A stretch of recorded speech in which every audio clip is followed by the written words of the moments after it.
They spent every dollar they had saved on 20 acres of raw mountain land they had barely walked. No water, no electricity, no road in.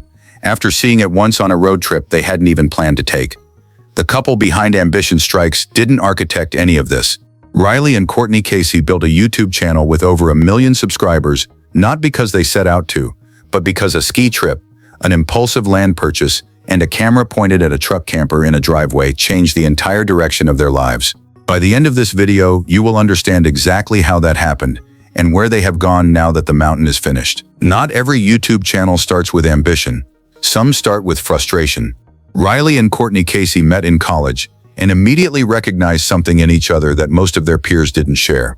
A restlessness, a need to build things, to learn skills, to refuse the quiet ceiling that a conventional 9-to-5 job slowly lowers over your head. That shared energy didn't go into a content strategy or a social media plan. It went into a business. Early in their relationship, they opened an off-road fabrication shop, spending their days modifying Jeeps, building out trucks, constructing custom rigs, and developing a hands-on confidence with metal and tools that most people their age had never needed to develop. The shop wasn't just income, it was a training ground. Every modified vehicle that left that bay made them sharper. Every weld, every custom bracket, every problem they had to solve with their hands pushed their skill set somewhere further than it had been. They were building competence at a rate that would eventually matter in ways they couldn't yet see. And alongside the shop, they weren't sitting still in other areas of their financial life either. They flipped houses, buying undervalued properties, renovating them, and selling them on. They ran Airbnb rentals. They operated wedding venue rentals.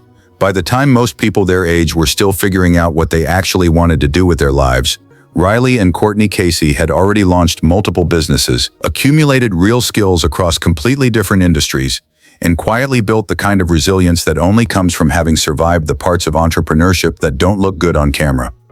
But here's what mattered most about all of it. None of this was the life they actually wanted.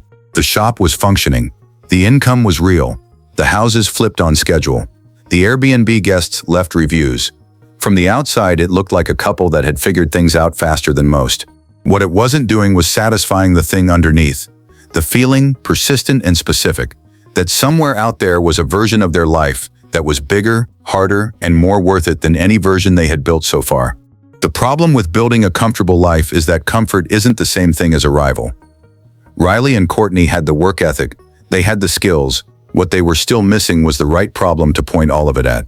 And that's when the decision was made. The one nobody around them saw coming. The plan, as they have described it since, was never to become YouTubers. It was to go skiing. In 2020, Riley and Courtney decided to cash in an Icon ski pass, a multi-resort pass that gives you access to dozens of mountains across North America. To do the trip properly, they needed to travel. And rather than pay for accommodation across a whole ski season, they decided they'd build their own. They sold their commercial truck camper, a factory-built Lance unit, and used the proceeds to buy raw materials. Then, in roughly 2.5 months, they built a fully custom aluminum camper from the ground up on their 2015 Ram 3500. Custom framing, custom plumbing, custom electrical. A complete living space built by two people with fabrication backgrounds who refused to pay someone else to do what they could teach themselves. They filmed it. Not for YouTube, not for an audience, not as part of any growth plan. The videos were made so that friends and family could follow along. That was the entire scope of the ambition behind the camera. There was no monetization strategy, no channel identity, no thumbnail optimization. It was documentation for people who already knew them and already cared. What happened next was entirely outside their control. The truck camper build video found an audience they had never looked for. It accumulated 1.7 million views. The comments section filled up with people who weren't friends or family, people who were strangers, who had stumbled onto the video through search or a recommendation, and who couldn't stop watching two people build something from nothing in their driveway. Not because the production was polished, because it was honest, because every cut showed the actual problem, not just the solved version of it. Before Riley and Courtney had made any decision about being content creators, the content had already made the decision for them. What happened next is the reason this story spread across the internet. The ski trip happened, the camper worked, and somewhere along the way, the road trip that was supposed to be a winter of skiing became something neither of them had anticipated. While traveling through the western United States, Riley and Courtney passed through North Idaho. The landscape stopped them. Mountains that looked different from other mountains. Trees at a density and scale that changed the quality of the light. Space, real uninterrupted space, of a kind that is harder to find than people imagine. It was the kind of place that some people drive through and admire from the highway, and most people leave behind without stopping. Riley and Courtney stopped. They found 20 acres of raw, untouched land for sale on a hillside in northern Idaho. They had not been looking for land. There was no financial model prepared, no timeline sketched out, no conversation with a bank about a land loan. What happened, by their own description, was that they fell in love with the place and bought it anyway. A decision made not after deliberation, but in the immediate physical certainty that this was the next thing. The land had no road to access it properly, no water supply, no electricity, no cleared ground, just trees, boulders, steep grades, and elevation. When they filmed the moment they signed the purchase agreement and officially went into escrow, Courtney said exactly what she was feeling. There was so much potential, who knew what was going to happen? Maybe bad things, maybe good things, but they were going to find out. They took their savings, the money that represented years of flipping houses and running a shop, and they spent it on 20 acres of North Idaho hillside. They shut down the off-road fabrication business they had spent years building. They pointed the camera at the empty land and kept filming. At this point in the story, most people walked away. What they did instead is the part nobody talks about. The first problem was access. Before any structure could go up, before any real project could begin, they had to build a road through land that had none. Two people who had never done civil earthwork before. No surveyor on retainer, no grading contractor standing by. Just a bulldozer they bought, a dump truck they acquired, and a hillside that didn't care how determined they were. They learned in public. That is the sentence that explains the entire growth of the Ambition Strikes channel. They learned how to operate a bulldozer on camera. They broke the bulldozer on camera. They had a serious accident on camera. They documented the moments when the scope of what they had taken on became briefly, visibly overwhelming. Not to perform vulnerability, but because that was what was actually happening, and they had committed to filming what was actually happening. That transparency is what the audience responded to. Not expertise, not a finished product, the absence of expertise paired with a stubborn refusal to stop. After the road came everything else. They built an off-grid electrical system from scratch, learning how solar arrays, battery banks, and inverters worked by doing it themselves, on land that had never had a power line near it. They drilled a well. They erected a barn dominium, a structure large enough to serve as both a workshop and a living space. They built a container shop, converting a steel shipping container into a functioning workspace. They constructed a tiny house on the property. They built an expedition camper designed for the terrain around them. Each project required skills that neither of them had at the start of it. Each video showed the learning process in real time, including the parts where the project went sideways and had to be rebuilt. The channel grew in exact proportion to the work. Not because of any algorithmic trick, not because they found a format that gamed the platform, because they uploaded every Sunday, without exception, and every Sunday there was something genuinely new to show. A section of roof going up, a water system coming online, a piece of heavy equipment arriving that neither of them had ever operated before. By the time the North Idaho land chapter was in full swing, the channel had crossed several 100,000 subscribers and was still climbing. The off-road shop was gone. YouTube had become the business, not by plan, but by the consistent compounding of honest work filmed over time. Here's what the comments kept asking, and here's the answer they never got, until now. The land build was the story the audience had signed up for. The barn dominium, the excavators, the road carved out of raw hillside. That was Ambition Strikes. That was what 7 days a week of comments was asking about, what the Sunday uploads delivered, what kept the subscriber count moving. Then, in January 2023, the channel uploaded a video that had nothing to do with construction equipment. They were having a baby. For an audience that had spent years watching a couple who seemed to operate purely on forward momentum and physical labor, the announcement landed differently than it might have for any other channel. The Ambition Strikes identity had been built around speed, discomfort, and the willingness to take on the next hard thing before the current hard thing was fully resolved. Parenthood is a variable that doesn't fit cleanly into that framework. It is the kind of life change that forces even the most driven people to reckon with what they are building and why. Not just what comes next, but who it is all actually for. What followed said everything about how they had always operated, The builds didn't stop. The Sunday uploads kept coming. The channel didn't pivot into parenting content or lifestyle content or any of the usual directions that family announcements tend to take creators. They absorbed the news into the story they were already telling, the same way they had absorbed every other complication before it, not as a disruption, but as the next variable to work around. But what the audience watching closely would have noticed is a subtle shift in the scale of the ambition. The Idaho land was never going to be the final chapter. It was always going to be one chapter. And with a growing family, the question of what came after the mountain was no longer abstract. The answer, when it came, was not what anyone expected. And if you think that was surprising, stay with me because this next part is why the whole story matters. There is a thread running through everything Riley Casey has ever built, and it has nothing to do with lumber or container walls or off-grid electrical panels. It goes back further than Idaho, further than the fabrication shop, all the way to childhood, to family trips on houseboats, to water, to the memory of what it felt like to live on something that moved. That memory didn't disappear when they bought the land. It surfaced when they were visiting friends who kept a houseboat at a marina in northern Idaho. Moored near that boat was a barge, a large steel structure sitting on the water and going nowhere. Riley tracked down the owner. He had a conversation. He convinced the man to sell.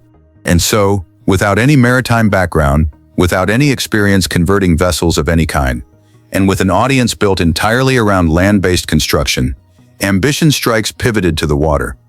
The first maritime project was that decommissioned Navy barge.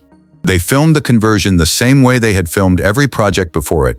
Start from nothing, show every problem, keep moving. The challenges were different from anything Idaho had thrown at them. Nothing was level. The structure moved constantly with the current and the tide. Every measurement was a moving target. Standard construction logic, the logic they had spent years developing on solid ground, had to be rethought from the beginning. What worked for a barn dominium didn't work for a floating steel hull. They got windows and doors in. The momentum picked up, and then they decided that the barge wasn't the main event. The main event is a decommissioned Navy missile patrol boat. By their own description, this is the most ambitious project they have ever undertaken, and this is a couple whose previous projects include building a road through a mountain, drilling their own well, and wiring an off-grid electrical system from scratch. They are converting a military vessel, a boat designed by the United States Navy to carry and fire missiles, into a livable, seaworthy family expedition craft. The destination they have named is Alaska. The build is being documented in full, every step of it, and the uploads are still coming every Sunday. Most people who know this story stop here, but the real story starts right now. Pull back from the builds for a moment and look at the numbers underneath this channel, because they are not what most people would assume for a project that started as a private family update on a ski trip. Over 206 million total views across the Ambition Strikes library. More than 1.1 million subscribers as of mid-2026, with the channel still adding tens of thousands of new followers every month. Third-party analytics platforms estimate monthly AdSense revenue in the range of $15,000, and that figure accounts only for ad revenue, not for brand sponsorships, which appear regularly in the Ambition Strikes uploads, nor for the direct audience relationships they have built through a subscriber newsletter and community channels over the years. They reached 1 million subscribers without a single piece of controversy driving the growth. No drama, no call-out, no algorithm hacking stunt that burned hot and collapsed. What built this audience was an upload cadence, every Sunday, year after year, combined with a project arc long enough and genuine enough that viewers could follow it across multiple years and feel the progress accumulate. The barn dominium that started as a concrete slab became a standing structure. The raw hillside that started with no road became a functioning off-grid property. The channel gave its audience the rare experience of watching something actually get built, across real time, with real setbacks and real resolution. That is a harder thing to manufacture than it sounds. Most channels that attempt it lose momentum when the project hits a difficult phase and the uploads slow down, or the tone shifts to explain the delay. Ambition Strikes kept filming through the delays, kept showing the problems, and let the difficulty become part of the value, rather than something to paper over. The result is a channel that generates the kind of income that would have looked entirely fictional to the version of Riley and Courtney Casey standing in that off-road fabrication shop a decade ago, wondering what the bigger version of their life looked like. The number that came next. Nobody who followed this channel from the beginning expected it. There is a pattern that runs through the entire Ambition Strikes story, And it is worth naming clearly because it is the thing that separates this channel from the hundreds of off-grid homestead channels that started in the same era and never broke through. The pattern is this. They always walked away from the comfortable version. When the fabrication shop was established and generating income, they didn't stay. When the truck camper was built and the ski trip was done and the comfortable move would have been to drive home and go back to the life they had, they didn't. When they found the Idaho land and every reasonable voice in the room would have said to think it over, sleep on it, run the numbers again, they bought it. When the Idaho property was finished, genuinely finished, livable, functional, the thing they had filmed themselves building from nothing, they didn't stay in the comfort of having completed it. They bought a military boat and started over. That is not a content strategy. It is a personality. And that personality is precisely what the audience of over 1 million people keeps coming back for. Not because they want to watch the build specifically, but because they want to be near someone who keeps choosing the harder thing when the easier thing is available. The comment section of the channel reflects this back in a way that few creator communities do. These aren't viewers who arrived for a viral moment and stayed. These are people who watched a road get carved through a mountain and felt something shift in how they thought about what was possible in their own lives. Who watched two people with no formal training build an off-grid electrical system and then thought about the project they had been putting off in their own garage or on their own patch of land. That is the real product Ambition Strikes has always been selling. Not the truck camper, not the barn dominium, not the boat. The proof of concept that ordinary people with no special credentials can build extraordinary things if they are willing to start before they are ready and keep filming when it gets hard. One phone call, one conversation. That's all it took to change the direction of everything. By mid-2026, Ambition Strikes is no longer the North Idaho homestead channel that most of its subscribers first discovered. The land is built, the barn dominium stands, the well runs clean, the electrical system works. The road that didn't exist is there now, and Riley and Courtney Casey are somewhere further north and further west, working on a decommissioned Navy missile patrol boat, preparing to take it to Alaska. Their current Instagram describes the project simply and directly. Building a boat to take to Alaska. No elaboration, no pitch. Just the next thing. For anyone who has followed this channel from the beginning, from the driveway in 2020 where a truck camper took shape in 2.5 months, the Alaska expedition doesn't read as a detour or a rebrand. It reads as the continuation of a single, unbroken story. Build something nobody thinks you can build. Learn what you need to learn while you're building it. Finish it. Walk toward the next thing that scares you most. Film the whole thing and upload it Sunday. The audience that grew up watching the Idaho land get transformed now watches a military hull get converted into a family home. The skills are different. The location is different. The water moves in a way that Idaho hillside never did. But the fundamental offering, two people who keep choosing difficulty over comfort, honesty over polish, and forward motion over arrival, has not changed at all. The question was never whether they would keep going. It was only ever what they would go toward next. Riley and Courtney Casey didn't become YouTubers. They became builders who happened to film themselves. And over years of refusing to settle into the comfortable version of any life they had built, they accidentally created one of the most durable and loyal DIY audiences on the platform. The boat is the current chapter. But knowing how this story moves, it almost certainly won't be the last one. Somewhere beyond Alaska, there is probably already a conversation happening about what comes after. Some next thing that looks too large and too uncertain and too appealing to ignore. That has always been how Ambition Strikes works. The ambition doesn't stop, it just reloads. So here's the question worth sitting with. Riley and Courtney gave up a functioning business, spent their savings on raw land with no road, built a 1 million subscriber channel from scratch, and are now converting a Navy patrol boat to sail to Alaska. All before most people their age have finished deciding whether the risk is worth it. Do you think that kind of all-in approach is the secret to building something that actually lasts? Or does it only work if the timing breaks your way?